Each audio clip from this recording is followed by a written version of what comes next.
we're nothing but grains of sand. That was freaking transcendental, Paul McCartney.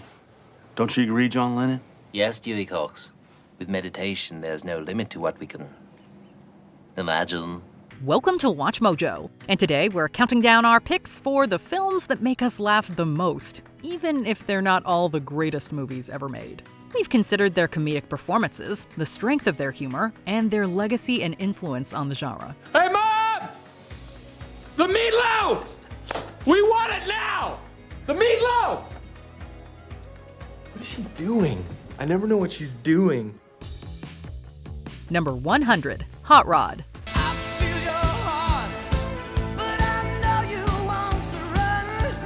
Andy Samberg and his Lonely Island buddies are no strangers to underrated comedies like Popstar. In the group's 2007 collaboration, Samberg's Rod Kimball embraces his calling as a stuntman to raise funds for his stepfather. The lead comedian plays the hero as a trademark goofball, helped by a stellar cast including Bill Hader and Danny McBride. The film's central quest inspires the main character to do all kinds of wacky stunts. Starting right now, we're gonna fill this jug with $5 grand. Let's work. Through it all, we laugh as many of them go terribly wrong. Hot Rod also leans into an absurd sense of humor that's undeniably entertaining. With SNL veterans and other legends giving it their all, this over-the-top comedy reaches the finish line with flying colors. Done it! They've raised $50,000 for Frank's conveniently priced surgery. Number 99, Barbie. Do you guys ever think about dying? When the titular doll starts to feel different, she travels to the real world to investigate. This premise kicks off a movie that is much more than a corporate cash-in. Greta Gerwig directs a film that celebrates and makes fun of the Barbie image. Tackling topics from commercialism to misogyny, she and co-writer Noah Baumbach create set pieces loaded with subversive humor.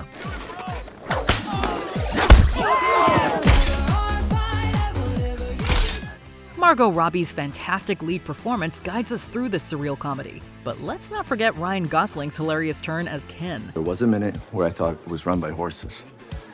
But then I realized that horses are just men extenders.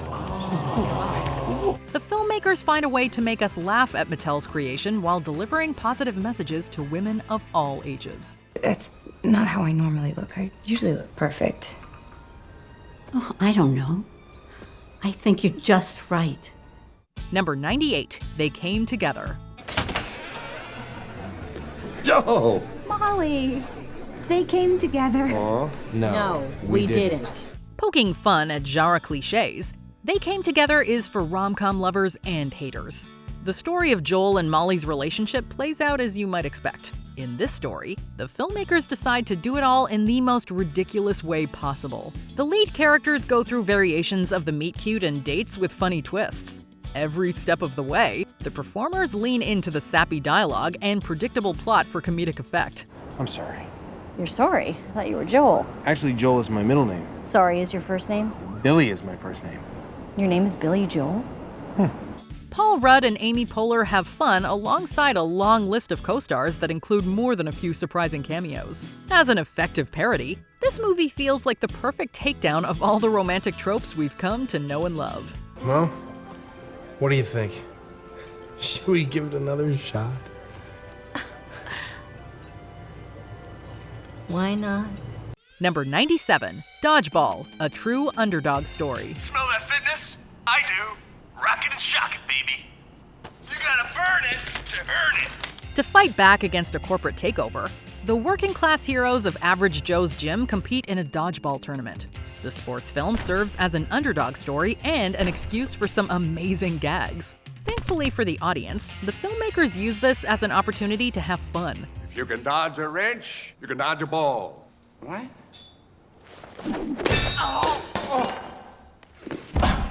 Vince Vaughn and Ben Stiller lead a cast of talented performers that roll with the punches, or in this case, wrenches.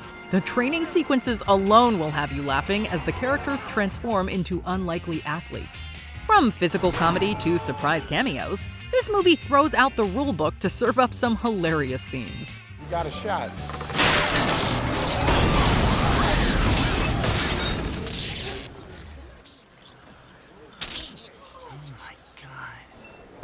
Well, that's probably the way he would have wanted to go.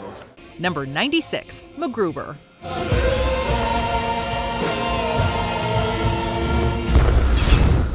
Taking his SNL character to the big screen, Will Forte proves that the role deserves much more than a comedy sketch. The film gives Forte and his collaborators a chance to spread their wings and earn an R rating. When his nemesis steals a nuclear warhead, MacGruber feels compelled to seek revenge and save the world. Okay, I rounded up this branch, and I already have this bottle cap, but be on the lookout for one large brown egg. The comedian stops at nothing to get a laugh in sequences that fly in the face of good taste. Dixon Piper and Vicky St. Elmo both try to help, with extended jokes putting everyone in hilarious situations. The lead performer and Kristen Wiig are two standouts in a comedy that doesn't pull any punches.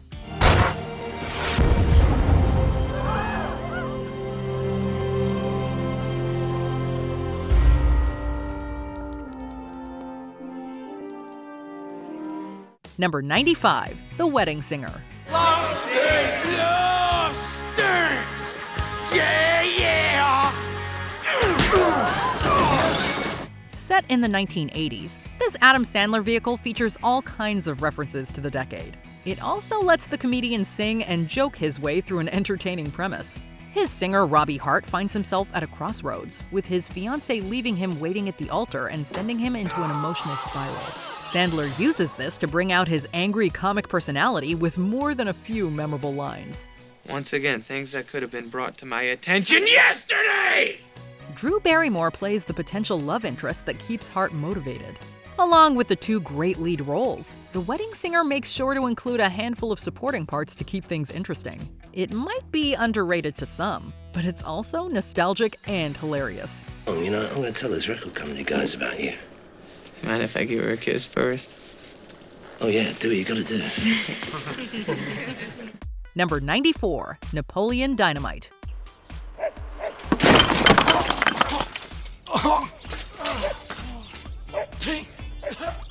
Some films come out of seemingly nowhere, giving viewers an entirely new experience. Napoleon Dynamite feels like a gift from an offbeat and parallel universe. Director Jared Hess adapted his short film into a feature about an awkward teenager, creating one of the most quotable movies of the 2000s. What are you drawing? A liger. What's a liger?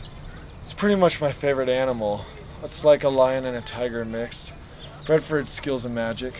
John Heder delivers a stubborn and hilarious role that only he could have played. Through his relationships with his family and friends, Dynamite comes to realize that his independent spirit might actually have value. It's funny, upbeat, and something truly special in a world full of rehashed ideas.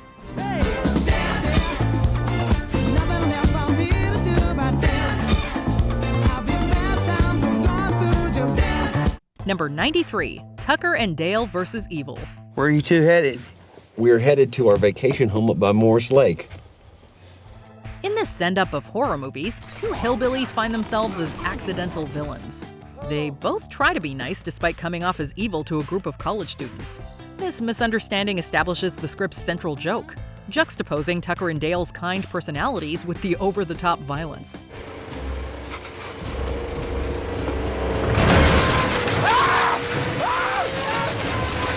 The hero's attempts to talk and even save the kids all fail in spectacular ways. With chainsaws and wood chippers, the comedy features a host of gags that will have any horror fan howling with laughter.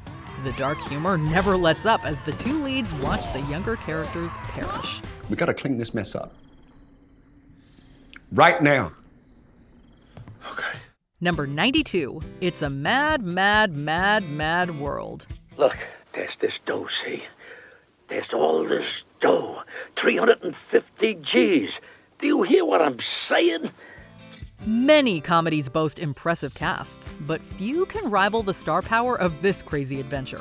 Stanley Kramer's film includes almost every notable comic of the era. From Milton Berle to Mickey Rooney, this incredible lineup plays assorted misfits that race to a stash of buried money. There's also a handful of famous cameos that'll have you entertained until the very end.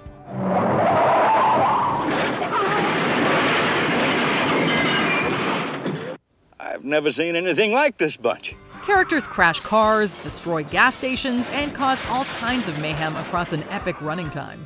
The ridiculous premise allows for bold performances and a climax that takes physical comedy to the next level. Get on the ladder! Don't leave me! Come back here! You can't leave me! Number 91, The Jerk. It was never easy for me. I was born a poor black child. At the start of this wacky story, Steve Martin's hero Navin Johnson tells the audience about his unexpected upbringing. This starts the delightfully absurd and hilarious adventure known as The Jerk. Martin's endearing character sets out to discover himself, running into trouble as he works odd jobs, including one at a gas station. Anything else? Yeah. We'll take the money you got in your pocket. Yeah. Oh, sure. Sure, I'll just put it on the card. His unique worldview powers many of the film's funniest sequences. Rising from rags to riches, Johnson tries to navigate success and romance without knowing what he's doing. The comedian plays the dim-witted man to perfection as a source of endless entertainment.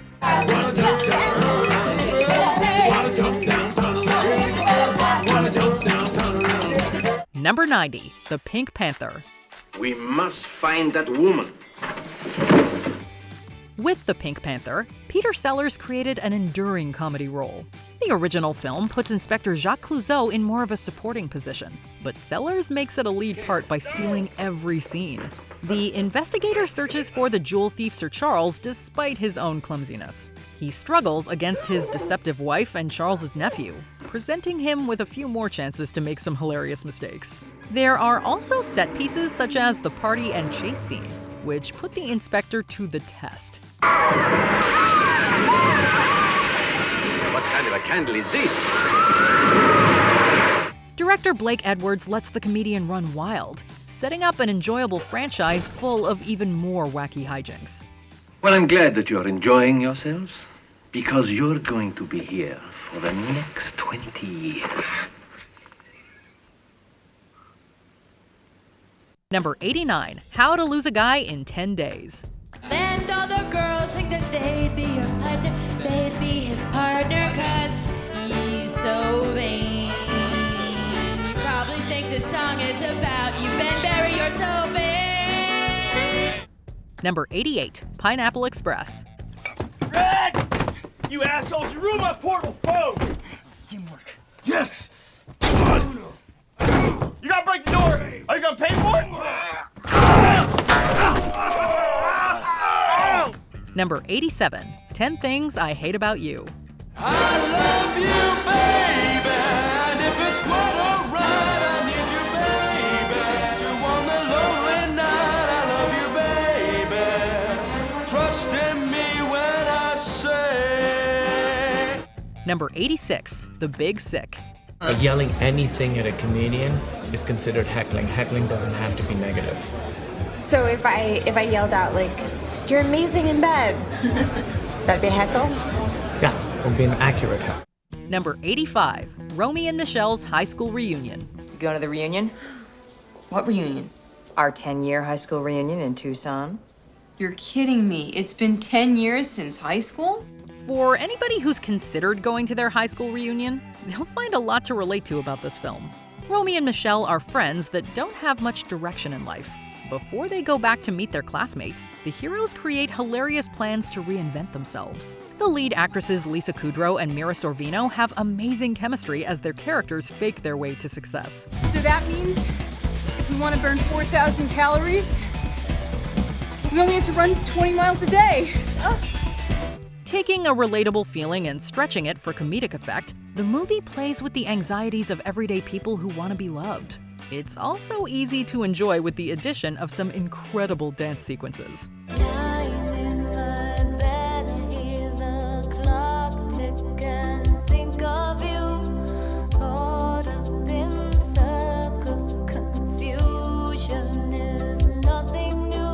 Number 84, Forgetting Sarah Marshall. Peter, you suck. Peter, you suck.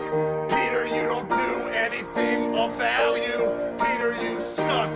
Write some music, but instead you sit and write these bullshit songs. Number 83, Zoolander. A center for ants? What? How can we be expected to teach children to learn how to read if they can't even fit inside the building? Number 82, Beverly Hills Cop. You know, this is the cleanest and nicest police car I've ever been in my life. This thing's nice in my apartment. Number 81, Happy Gilmore. All right, let's go. Oh! You like that, old man? You want a piece of me? I don't want a piece of you. I want the whole thing. Oh! Number 80, Clue. Is there no indication of how he died? No, this is terrible. This is absolutely terrible. It's not what I'd intended. Inspired by the board game, this comedy brings together a group of blackmailed dinner guests to a mansion. They then scramble to figure out what's happening as people start dying. As an homage to classic murder mysteries, the movie thrills as much as it induces laughter. Look! What? The body's gone! Huh? What are you all staring at? Nothing. Well, who's there? Nobody. What do you mean? Nobody. Nobody, that's what we mean. Mr. Body's body, it's gone. Maybe he wasn't dead. The eclectic ensemble lets the likes of Eileen Brennan, Madeline Kahn, and Martin Mull bounce off each other with funny one-liners. There's also the whirlwind performance of Tim Curry that completely steals the show for the final analysis. It's pure entertainment that'll keep you guessing and smiling throughout. None of us killed Mr. Body or the cook. So who did? The one person who wasn't with us. Yvette. That! Number 79, The Odd Couple. Listen, you want to talk to me, buddy? Put down that spoon. Spoon! You dumb ignoramus, that is a ladle. You did not know that's a ladle. Get a hold of yourself. Number 78, Booksmart. You asked the questions! Oh my god. Oh shit. Is this some Manson family shit? What is this? No! No! Everything is gonna be just fine. You're just gonna give us the address to where you delivered some pizzas tonight. Number 77, Knocked Up. What are you talking about? Doc Brown is the guy who's Christopher Lloyd. He invented the DeLorean, the time machine. He's the one who made the time machine. It's the time machine. Everyone has the time machine image. Hey, I have a really good idea. Why don't the two of you get into your time machine, go back in time and f*** each other? Number 76, Tootsie. I want you. I beg your pardon. I've never wanted a woman this much. Oh, please, John. Please, perhaps another time. Number 75, Walk Hard, the Dewey Cox story. It's not so bad with the singing and the playing and the shaking of the tuchus. I think you've got what it takes to make it in the big time. The big time? After biopics like Walk the Line, this movie chose to take a much different look at the rise of a musician. The fictional Dewey Cox rides a roller coaster that mashes up the origins of Johnny Cash, Bob Dylan, and more legends of music. It also completely makes fun of the genre's sometimes overwrought and pretentious elements. We were such good friends, and you told me about that dream where you were licking my balls, and that seemed like a signal, and I forgot. I'm leaving you, Dewey Cox, and I will see you in court. No, Edith, don't go! Cox is so narcissistic that you can't help but laugh, watching him stumble his way through fame and different musical stylings. John C. Reilly's tour de force work makes this absurd fantasy come to life, giving the film its comedic anchor. Billy, don't be a hero, don't be a fool with your mind. You will never be able to watch a music biopic the same way again. Am I still the man I used to be? And do I even want to be? You're still Dewey Cox. Number 74, Beetlejuice. Can you be scary? I know you're asking me. Can it be scary? What do you think of this? You like it? Number 73, Wayne's World. That bass player's a babe. She makes me feel kind of funny. Like when we used to climb the rope in gym class. She will be mine. Oh, yes. She will be mine. Number 72, Home Alone.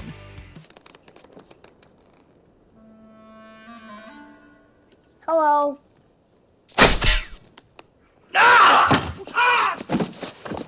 Number 71, Dazed and Confused. That's what I love about these high school girls, man. I get older, they stay the same age. Yes, they do.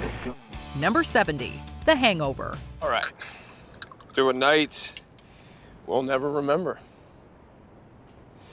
But the four of us will never forget.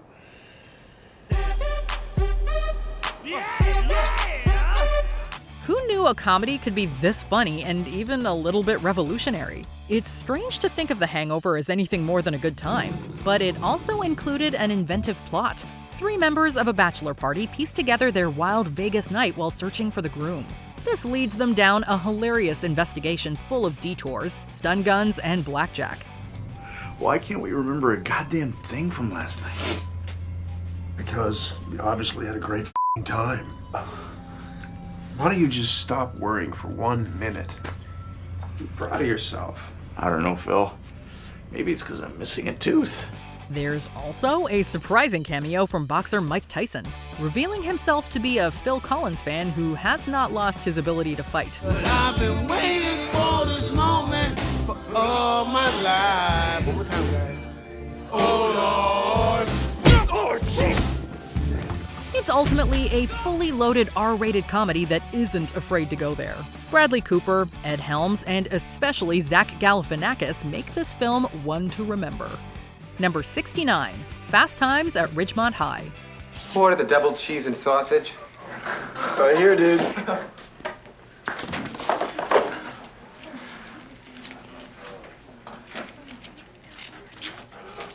Here, dude. Number 68, Harold and Kumar Go to White Castle. Did Doogie Howser just steal my f***ing car? Yes. I think he did.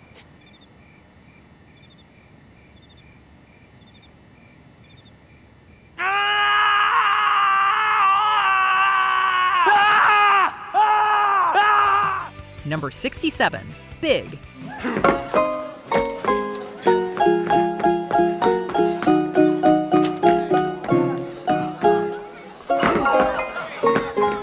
Number 66, Easy A. What's your problem? You really want to know what my problem is? No, that was a rhetorical question. I don't want to know anything from you. We are not friends anymore. Oh. We are officially over. Oh, rats. Hey, I want my juicy sweatshirt back. It was way too loose around your chest anyway. Ooh, burn. Number 65, Planes, Trains, and Automobiles. So what do you do for a living, Neil Page? Marketing. Marketing. Super. Fabulous. Isn't that nice? Look, I don't want to be rude, but I'm not much of a conversationalist, and I'd really like to finish this article. A friend of mine wrote it, so... Don't let me stand in your way. Please don't let me stand in your way. When Neil Page and Del Griffith need to get home for Thanksgiving, they form a troubled alliance to make the trip.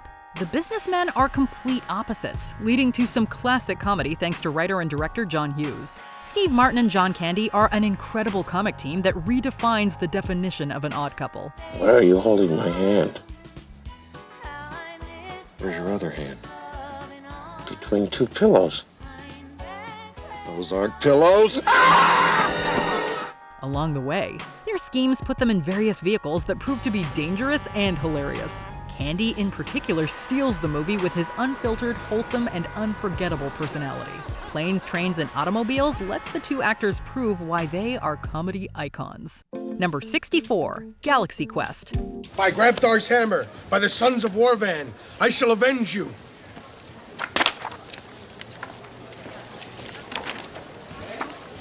By Grabthar's... Next. Number 63, The Nice Guys. Tally, this is not you. You're not a murderer. She just said she killed 3 people. I know, but I'm saying deep down. Hey, look, one's a mistake. By the time you get to 3, Don't you're a paint her murderer. with She's that a brush, murderer. because it's easy to live in your world, right, where everyone sits in their See place. what's you in front of pigeonhole you. people. She's got a gun. Paint She's- everyone. Number 62, The Blues Brothers. Elwood, we show your license currently under suspension. Step out of the car, please.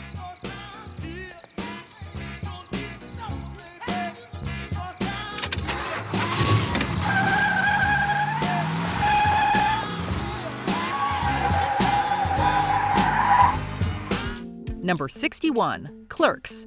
Are either one of these any good? Sir, What? are either one of these any good? I don't watch movies. Well, have you heard anything about either one of them? I find it's best to stay out of other people's affairs. Number 60, Deadpool. Oh, hello. I know, right? Whose balls did I have to fondle to get my very own movie? I can't tell you, but it does rhyme with Pulverine. Boldly going where few superhero movies went before, Deadpool was a breath of fresh air for comic book fans. It also helped remind people that an R-rated comedy can be a blockbuster. Ryan Reynolds was arguably born to play the lead hero, giving a running commentary as the quippy Wade Wilson. Let us go talk to the professor. McAvoy or Stewart? These timelines are so confusing.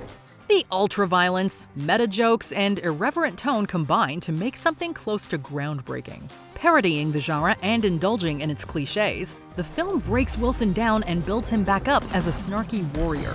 Reynolds finds a way to be heroic and break the fourth wall while laying a foundation for some funny sequels. Wade, is that you? Yeah, it's me, Deadpool, and I got an offer that you can't refuse. Wanna wait out here, okay? It's a big house. It's funny that I only ever see two of you. It's almost like the studio couldn't afford another X-Man. Number 59, Bill and Ted's Excellent Adventure. What number are we thinking of? 69, dudes!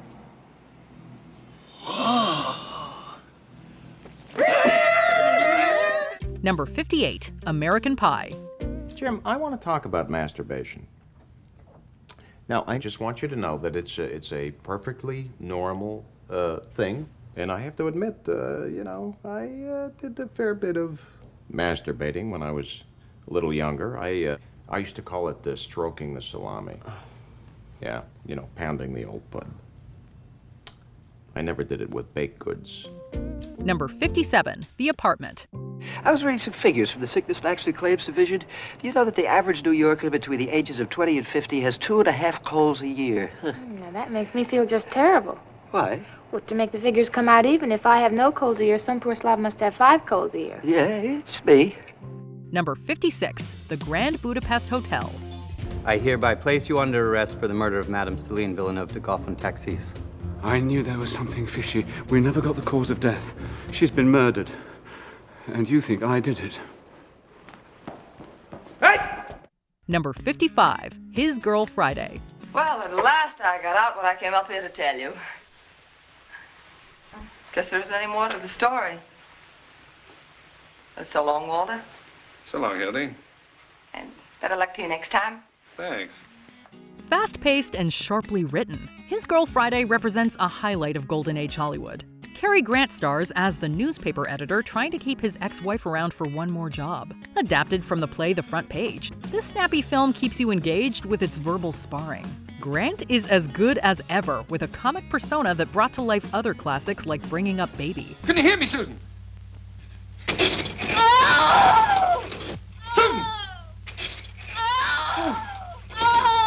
Rosalind Russell holds her own as the editor's former partner, matching the lead's comedic timing and charms. It's an effective comedy that flies by with excellent source material. Did you get hold of Butcher Look, if you Conning don't need yet? sympathy or understanding, you Get don't hold of understand what it. I'm trying to do. I understand, all right. I understand. Wait, just a minute. There's only one question I want to know. What? Walter. What? The mayor's first wife, what was her name? You mean the one with the wart on her? Right. Fanny. What do you say, Duffy? Number 54, Raising Arizona.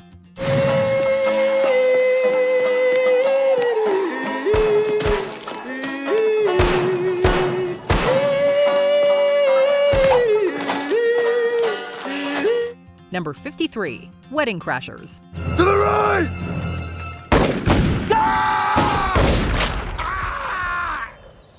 Ooh.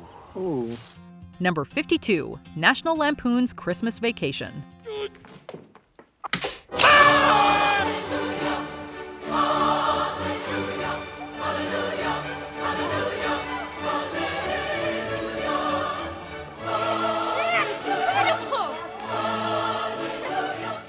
Number 51, Dumb and Dumber. Hey, want to hear the most annoying sound in the world?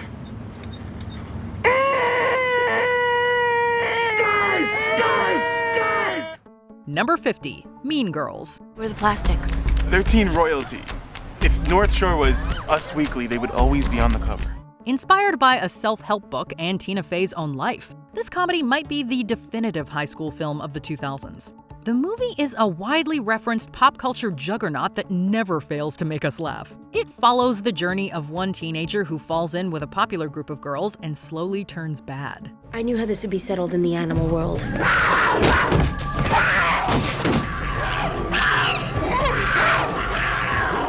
The performances from the cast, especially Rachel McAdams as Regina George, stand alone as memorable. Mean Girls isn't just an iconic quote machine either. It also features many universal themes about friendship and acceptance. Fey's script is a fantastic blend of hilarious gags and natural humor about the most awkward years of our lives. Well, half the people in this room are mad at me, and the other half only like me because they think I pushed somebody in front of a bus. So that's not good. No, it's not really required of you to make a speech. I'm almost done, I swear. Number 49, My Cousin Vinny. The two youths. Two what? What was that word? What word? Two what? What? Did you say youths? Yeah, two youths.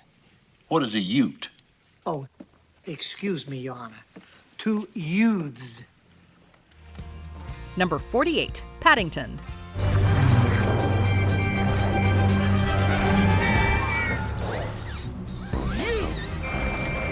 What do you think you're doing? Get away from here! Leave my dog alone! Number 47, The Birdcage. Oh, that's nonsense. On a day like this, I'll buy you anything you want. Anything I want? Well, I'll have to change my shoes. I'll buy you a pair. I have no pets. I'll buy you sandals. Armand!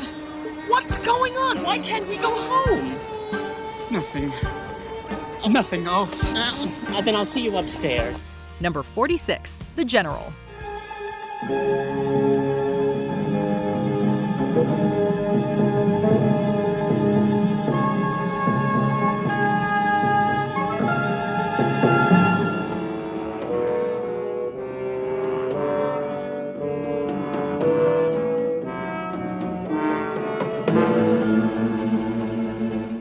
Number 45, Best in Show. This is, of course, the first of 7 groups that we'll see this evening as the dogs progress towards the Best in Show title. Christopher Guest directed many improvised comedies, including the endearing Waiting for Guffman. He later brought back several performers from that project to make Best in Show. As a group of dog owners converge on Philadelphia, they each bring their own eccentric personalities with them. Guest follows the preparation and competition closely as the characters try to keep their cool. I'm a little nervous right now. This is, there's a lot at stake. You know, we've had 2 wins. This would be our 3rd, and I'm making Leslie nervous. I'm making myself very nervous. Letting the actors run free in scenes, the filmmaker allows for more spontaneity as diverse contestants mingle. There's also Fred Willard delivering unforgettable commentary as the announcer. Wow, look at the size of that. I've taken sponge baths in smaller bowls than that. This really is the defining moment of this competition. Number 44, My Big Fat Greek Wedding. Didn't I say it's a mistake to educate women? But nobody listened to me. Now we have a boyfriend in the house. Is he nice Greek boy? Oh, no, Greek. Number 43, Office Space. Back up in your ass with the resurrection. Is the group harder than an erection that shows no affection? They want to ban us on Capitol Hill, cause it's die mother. Number 42, Ghostbusters.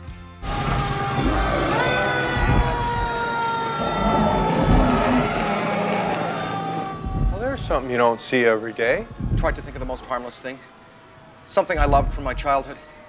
Something that could never, ever possibly destroy us. Mr. Stay Puft. Number 41, Hot Fuzz.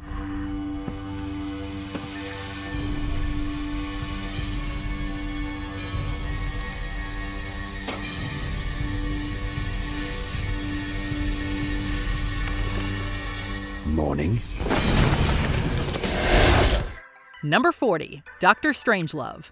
I can no longer sit back and allow communist infiltration, communist indoctrination, communist subversion, and the international communist conspiracy to sap and impurify all of our precious bodily fluids. While satirizing a serious subject, Stanley Kubrick created a masterpiece about Cold War hysteria. A rogue general initiates a possible nuclear scenario as the president tries to stop him. Led by the brilliant Peter Sellers, this film includes some spectacular work from Sterling Hayden and especially George C. Scott. The entire premise strikes both fear and laughs into viewers' hearts. Mr. President, the technology required is easily within the means of even the smallest nuclear power. It requires only the will to do so. Sellers plays 3 distinct roles, selling each of them as only a master of film comedy could. His outrageous dialogue as the title Doctor is worth the price of admission alone. Along with envisioning Doomsday, Dr. Strangelove succeeds by letting crazed characters loose in the war room. Gentlemen, you can't fight in here. This is the war room. Number 39, A Fish Called Wanda.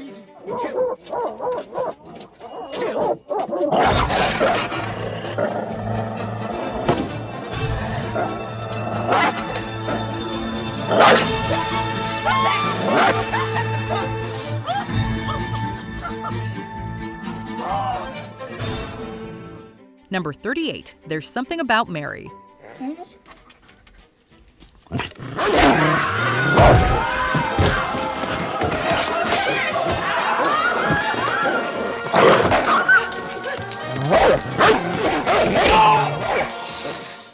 Number 37, Ace Ventura, Pet Detective. Excuse me. I'd like to ask you a few questions.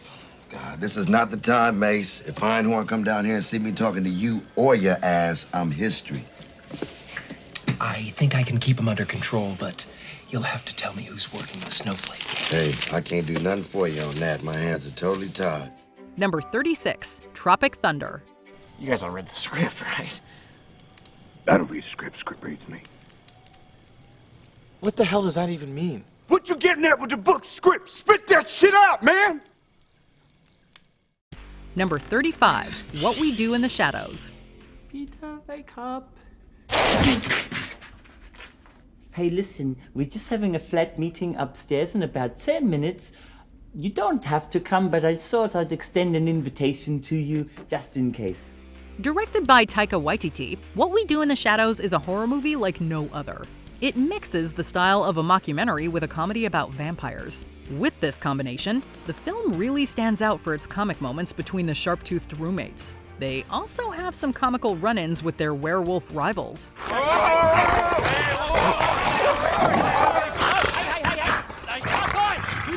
Do the breathing! As they try to live among humans, the heroes deal with all of the usual problems you'd expect from vampire lore. YTT and his co-stars are lovable characters that transcend the usual cliches about the villainous creatures. His versatile approach to comedy storytelling also created the award-winning Jojo Rabbit. No, we're gonna stay in here and you're gonna tell me exactly what's going on with you and that thing in the attic. That thing. It's a girl. You're in love with her, aren't you? Yes. Admit it. I just said yes. I knew it! Number 34, Groundhog Day.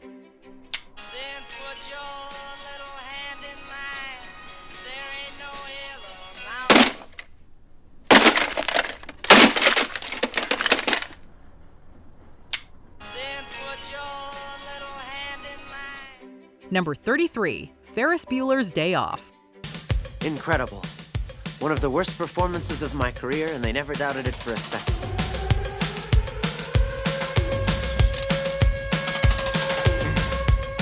How could I possibly be expected to handle school on a day like this? Number 32, Austin Powers, International Man of Mystery. My name is Richie Cunningham, and this is my wife, Oprah. My name is number 2. This is my Italian confidential secretary. Her name is Alata. Alata for China. Come again. Number 31, Clueless. Cher, get in here. What's up, Daddy? What the hell is that? A dress. Says who? Calvin Klein. Number 30, Duck Soup. And now, members of the cabinet, we'll take up all business. I wish to discuss the tariff. Sit down, that's new business. No old business? Very well. Then we'll take up new business. Now about that tariff. Too late, that's old business already. Sit down. If you want zany comedies, look no further than the Marx Brothers. Their work here is often regarded as one of their best alongside other entries like the entertaining A Night at the Opera. Duck Soup follows the reign of Rufus T. Firefly, taking over the country of Fredonia and plunging it into war. This is a fact we can't ignore. We're going to war. This is a fact we can't ignore. We're going to war. In case you haven't heard before, I think they think we're going to war. I think they think we're going to war. We're going to war. The political satire isn't taken too seriously as Groucho, Chico, Harpo, and Zeppo wreak havoc on the rulebook. Full of fun one-liners and gags, the movie features one of the group's most famous routines with a mirror. There's something for everyone here as sharp dialogue, physical comedy, and music fill the screen. General Smith reports a gas attack. He wants to know what to do. Tell him to take a teaspoonful of bicarbonate soda and a half a glass of water. Yes, sir. Number 29, The Naked Gun, from the Files of Police Squad.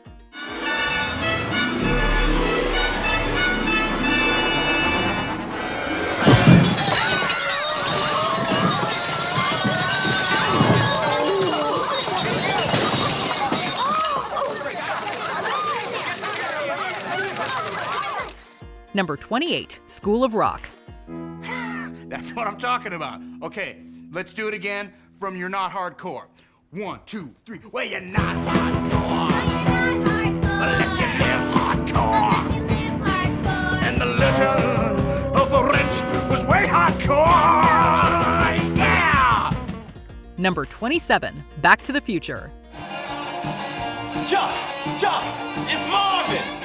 Your cousin, Marvin Barry. You know that new sound you're looking for? Well, listen to this.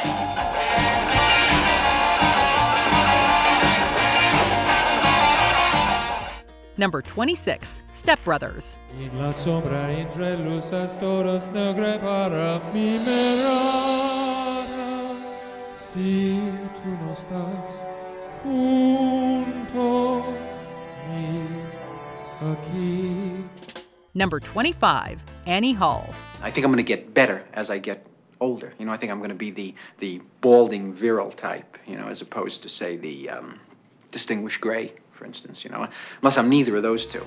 While he directed great films before this one, Woody Allen arguably upped his game with Annie Hall. The Oscar-winning movie examines Alvy Singer's life and relationship with a remarkable woman. Allen uses flashbacks, fourth wall breaks, and other inventive methods to analyze where it all went wrong. The filmmaker's direction and writing maximize the comedic potential of this romantic story. The medium enters in as a condition of the art form itself. Well, to me, I mean, it's all instinctive, I just try to feel it, I try to get a sense of it and not think about it. Diane Keaton's amazing turn as Hall gives Singer a fantastic partner, bringing charm and nuance to the female lead. It's as hilarious as it is introspective, earning laughs through the human moments that come with falling in and out of love. Max, will you forget about Annie? I know lots of women you can date. I don't want to go out with any other women. Max, I have got a girl for you. You are going to love her. Number 24, Caddyshack.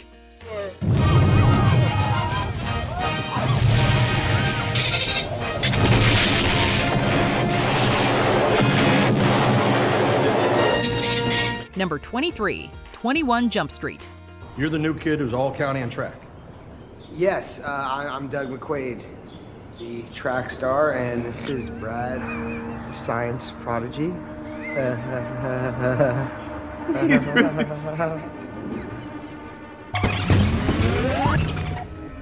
Was this funny to you guys?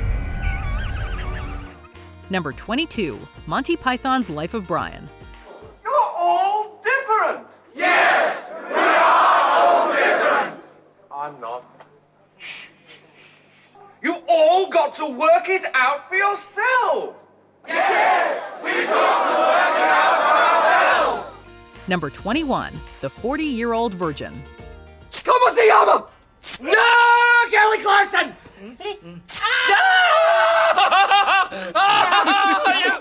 Number 20, Coming to America. Take us to Queens at once. You sure you guys want to go to Queens? A couple rich fellas like you should be in Manhattan. When Prince Akeem goes to America to find a wife, he realizes that the Western country is not necessarily paradise. It's also full of hilarious moments courtesy of Eddie Murphy and Arsenio Hall. The two actors fill out the cast of memorable characters that give the main hero a unique view of the US. With an enjoyable premise, Murphy is free to play all kinds of crazy people from barbers to singers. Never to walk in anyone's shadow. If I fail, if I succeed, you can't take away my dignity. His versatile performances here range from complete innocence to completely out of control. He's at the top of his game here in the decade that made him a comedy icon. I renounce my throne!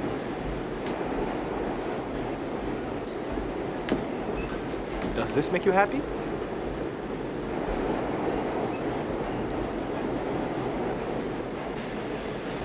Number 19, Elf. Special elf's work. Bringing laughs and holiday cheer to audiences, Elf feels like a welcome addition to the cinematic Christmas canon. Will Ferrell plays the main character who discovers he's actually a human. Journeying to New York to find his father, Buddy learns about everyday life in the Big Apple the hard way. He also falls in love with Zooey Deschanel's department store employee. I really can't stay. Baby, it's cold outside.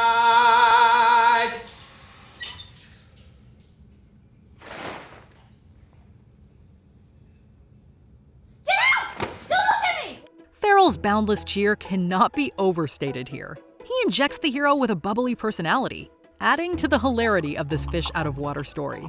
We can't imagine another December without the relentless positivity of this family comedy. Michael, please, what's the big deal? Dad? Santa Claus is coming to town.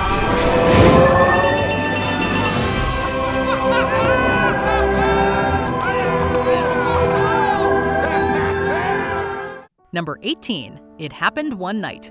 If you'd asked me real nice, I might put that bag up there for you.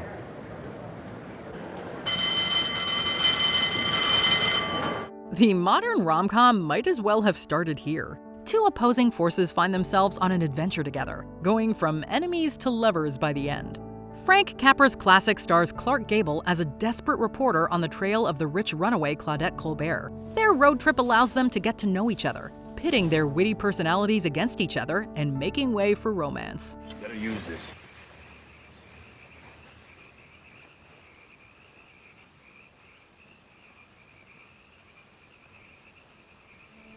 The movie also famously won the Big Five Oscars, including Best Picture. Contemporary audiences will be surprised by how much this film still works.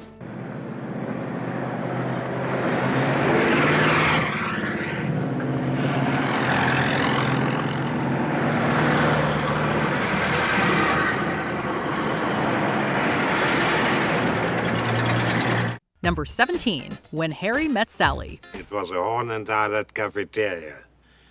And this beautiful girl walked in, and I turned to Arthur, and I said, Arthur, you see that girl? I'm going to marry her. Few movies can capture the real complexities of relationships while also being funny. When Harry Met Sally manages to do just that, presenting a realistic story that's full of humanity and genuine laughs. You're together, what, 3 weeks? A month. How did you know that? You take someone to the airport, it's clearly the beginning of a relationship. That's why I have never taken anyone to the airport at the beginning of a relationship. The main characters find themselves contemplating friendship, romance, and gender politics. After a while, it becomes clear that they should be together forever. Billy Crystal and Meg Ryan play their roles perfectly, fighting with each other through engaging conversations. There's also the undeniable power of sequences such as the quotable deli scene.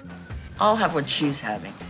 Nora Ephron's brilliant script meshes perfectly with Rob Reiner's direction, giving future filmmakers a new benchmark for the genre. We had a really wonderful wedding. It really was a It was great. We had this enormous coconut cake. huge coconut cake with the tears, and there was this very rich chocolate sauce on the side.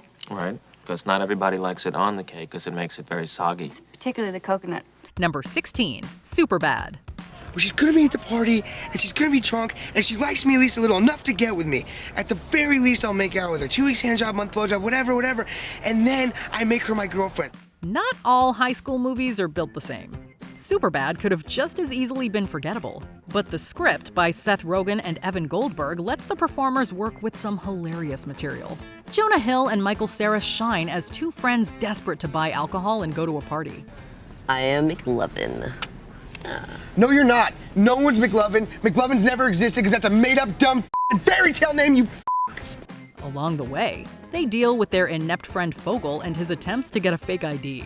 Their night truly becomes a chaotic escapade that's nothing short of iconic. Everything from the two cops hanging out to the crazy party makes this film stand out from the pack.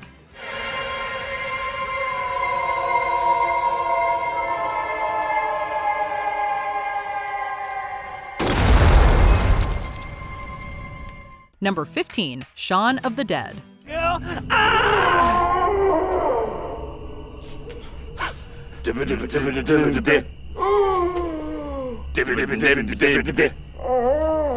As the first entry in the Cornetto trilogy, Shaun of the Dead spoofs the finer details of zombie films. Director Edgar Wright shows you what happens when slackers discover an outbreak. Their reaction to the news is one thing, but it's even funnier to watch them battle the undead. She likes you. And she wants a cuddle. Listen, I'm serious, I've just come out of a relationship. Their plans to survive don't go exactly to plan and prompt an adventure to prove themselves. Simon Pegg and Nick Frost are perfect as Sean and Ed, bringing their British humor to a blood-soaked plot.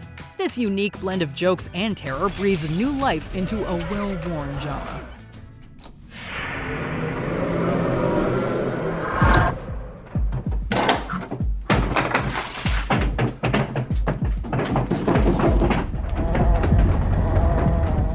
Number 14, Animal House. Excuse me, sir, is this the Delta House? Sure. Come on in. At the end of the 1970s, some of the best comic minds of the decade came together to make Animal House. It arguably remains the definitive comedy about the college experience. The infamous Delta House organizes crazy parties, but they also endure the wrath of Dean Wormer. Time has come for someone to put his foot down. And that foot is me. This movie also helped to turn the toga into an iconic costume for any party. Most importantly, it highlighted the comedic talents of John Belushi as Bluto. The film tells an underdog story that includes famous gags, catchy music, and hilarious lines. Nothing is over until we decide it is. Was it over when the Germans bombed Pearl Harbor? Hell no! German? Forget it, he's rolling. And it ain't over now. Because when the going gets tough,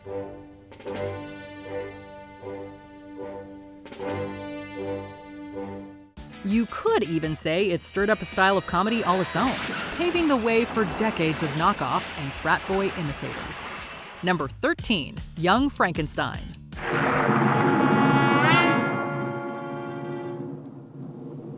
Frankenstein. You're putting me on.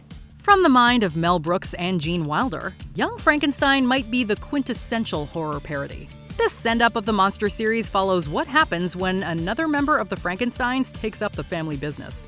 Wilder plays the hero scientist, using his best acting skills to deliver a virtuoso performance. I myself became capable of bestowing animation upon lifeless matter.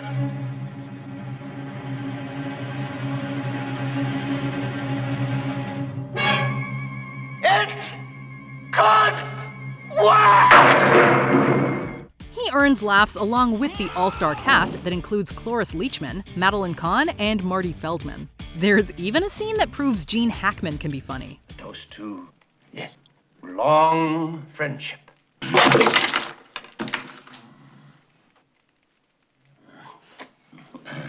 How hungry you must have been. The endless gags manage to be both a brilliant nod to the genre and a fantastic standalone experience. Different types who wear a day coat, pants with stripes, or cutaway coat, perfect fits. Number 12, Mrs. Doubtfire. Miss Helen? The water's boiling. Hello! Ah! Robin Williams is electric in so many films, but this one captures one of his funniest performances. When a divorced father wants to spend more time with his kids, he decides to become their nanny. Williams transforms into an older British woman who's got her own spunky personality. He's literally on fire here, unafraid to go the extra mile for a great gag.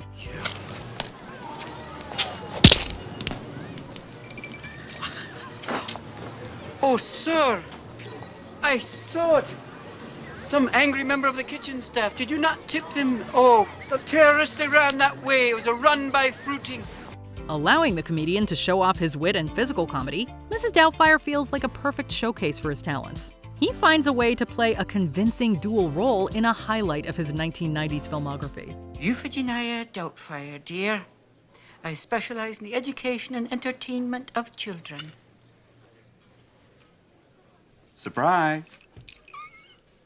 Number 11, Modern Times.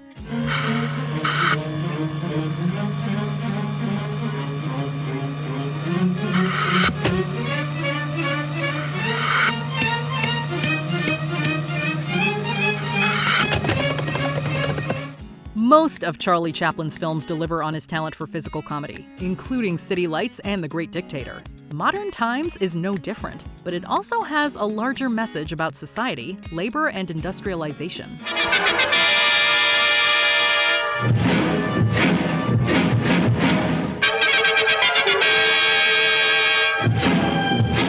His assembly line worker battles against the innovations that might put him out of a job. With satire and slapstick, Chaplin turns a factory into the perfect breeding ground for comedy. Memorable sights include his hero entering the bowels of industrial machines or even roller skating near a precarious drop-off.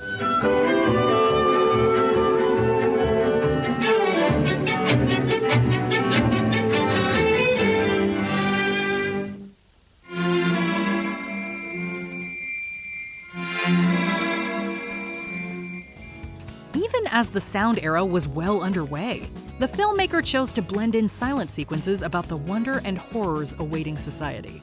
Number 10, Bridesmaids. To my bridesmaids. Cheers! Cheers! With an amazing ensemble, Bridesmaids gives some of the funniest people on earth a chance to shine. Kristen Wiig's hero struggles to realize that her friend is getting married and moving on without her. On top of that, the film gives Wiig an opportunity to work alongside Maya Rudolph, Rose Byrne, and Melissa McCarthy. Hey, how's it going? It's going great. It's going great. I'm on the mend. You know, I just got some pins in my legs. Believe it or not, pins in my legs. Can still do this. All right, a mate fell off a cruise ship. The latter gives an Oscar-nominated performance, which only makes scenes like the plane ride that much better. We haven't even mentioned the food poisoning sequence, turning a fun comedy into an unforgettable one. Throw in a cameo from Wilson Phillips and you have a certified classic. Oh, someday somebody's gonna make you wanna turn around and say goodbye. Until then, baby, are you gonna let him hold you down and make you cry? Number 9, Some Like It Hot. It's no use. We're not going to get away with it, Joe. My name is Josephine, and this was your idea in the first place. In creating this classic film, director Billy Wilder reminded everyone why he is a master of his craft. The filmmaker puts Jack Lemmon and Tony Curtis in two of their finest roles. Both actors play musicians who need to skip town, taking a job posing as women. They end up traveling to Florida with Marilyn Monroe's Sugar while trying to keep up their disguises. Part of the comedy comes from their constant need to pretend, creating new personas that prompt hilarious scenes. What did he say? So the one-legged jockey said, "Don't worry about me, baby. I ride side saddle." Lemmon especially gets huge laughs as his female alter ego becomes the target of an older man. Even if the overall package hasn't aged perfectly, the script still has enough comedy to remain timeless. But you don't understand, Osgood. I'm a man. Well, nobody's perfect. Number 8, The Big Lebowski. I just want to understand this, sir. Every time a rug is micturated upon in this fair city, I have to compensate the person. Come on, man. I'm not trying to scam anybody here. Written and directed by the Coen brothers, this film stands as one of their best dark comedies next to other gems like Burn After Reading. It follows the trials and tribulations of a bowler known as the Dude. That or his dudeness or Duder or, El Duderino if you're not into the whole brevity thing. When he's mistaken for a wealthy man, the hero finds himself inside a mystery about an alleged kidnapping. He also wants to find out about why someone would ruin his rug. Dude does get some help from two loyal and lovable friends, but they hopelessly fumble through the plot. Jeff Bridges, John Goodman, Steve Buscemi, and the rest of the cast deliver in big and small roles. The level of detail here makes every odd joke even funnier and every surprise turn more satisfying. I don't know about you, but I take comfort in that. It's good knowing he's out there, the Dude, taking her easy for all us sinners. Number 7. This is Spinal Tap.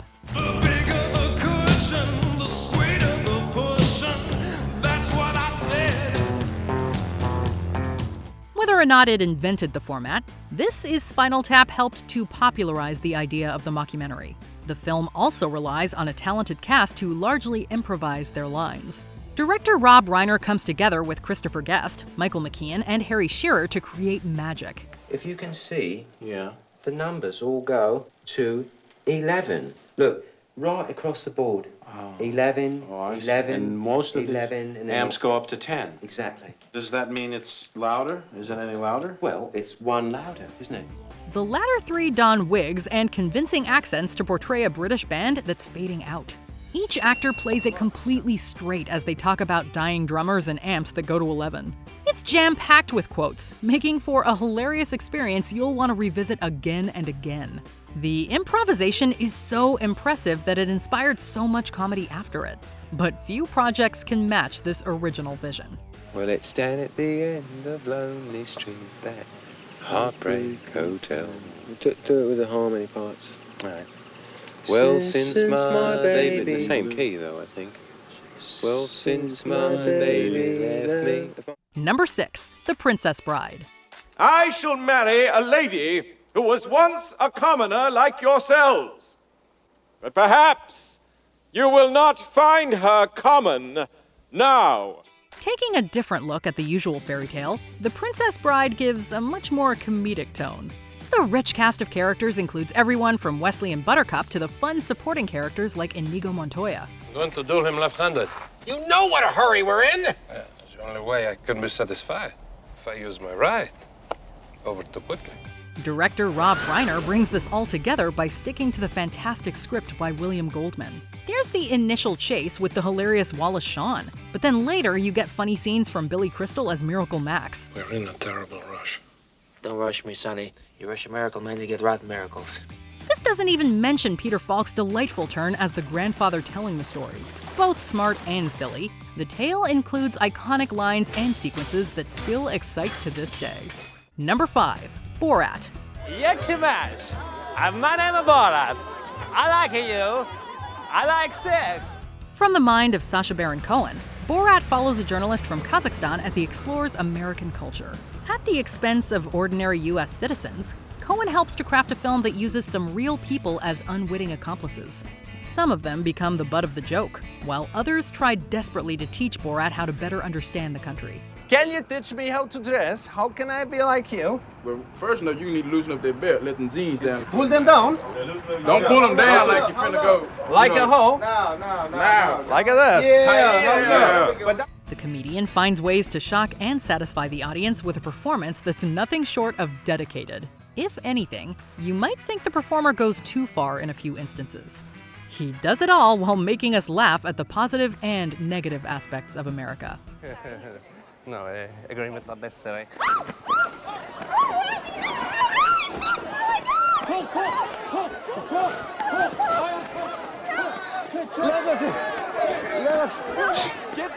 Number 4. Anchorman, The Legend of Ron Burgundy. New York. I love scotch. I love scotch. Scotchy, scotch, scotch. Here it goes down into my belly. With Anchorman, The Legend of Ron Burgundy, an unlikely hero emerged in the comedy world.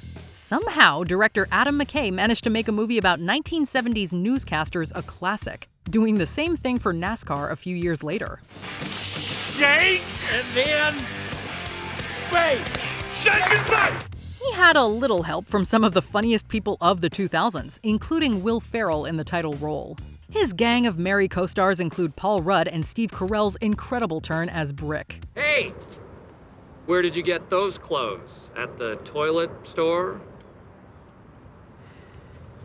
McKay pushes the over-the-top humor to the max, throwing logic out the window in favor of scoring big laughs. The news brawl highlights the film's ability to fly in the face of convention, showcasing a project full of supreme silliness. I'm in a glass case of emotion! Number 3. Airplane. Flight 209er, clear for Vector 324. We have clearance, Clarence. Roger, roger. What's our vector, Victor? Tower radio clearance, over. Taking on disaster movies, Airplane is arguably the boldest parody of them all. The Zucker brothers and Jim Abrams helped create a joke-a-minute formula for success. It's also unafraid to throw anything at the audience, including Kareem Abdul-Jabbar as himself.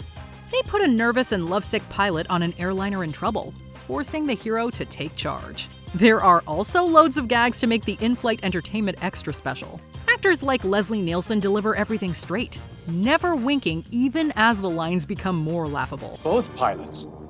Can you fly this plane and land it? Surely you can't be serious. I am serious. And don't call me Shirley. It's a wild ride full of celebrity cameos, movie references, and non-stop laughter. Gate 13, Gate 14, Gate 15.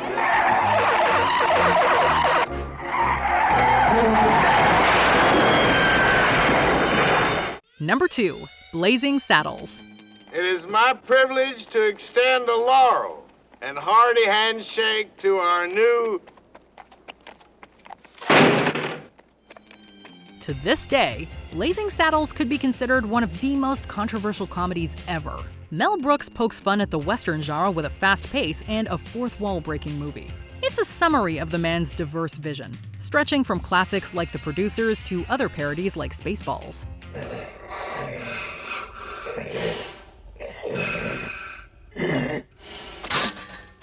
I can't breathe in this thing!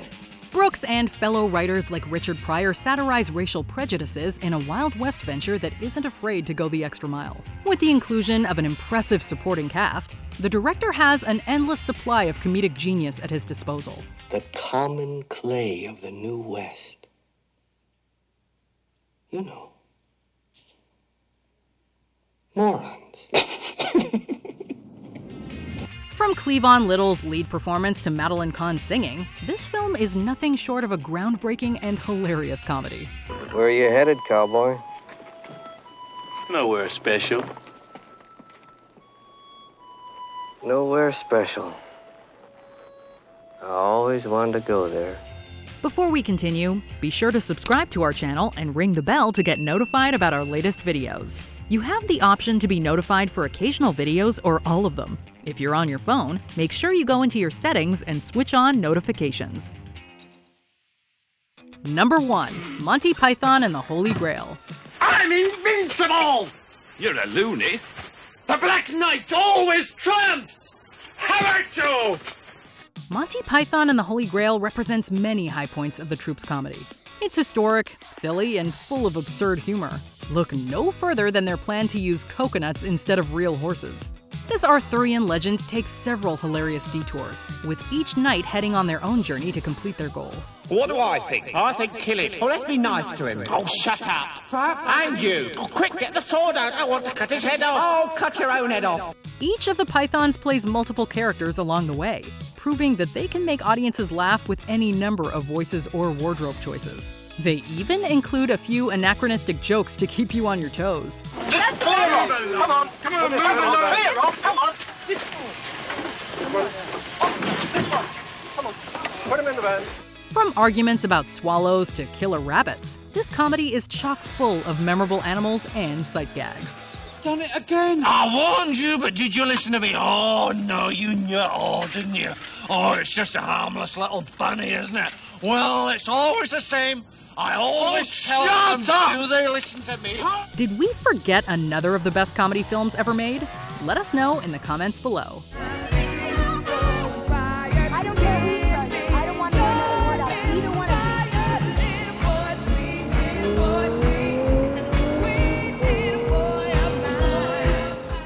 Did you enjoy this video? Check out these other clips from WatchMojo, and be sure to subscribe and ring the bell to be notified about our latest videos.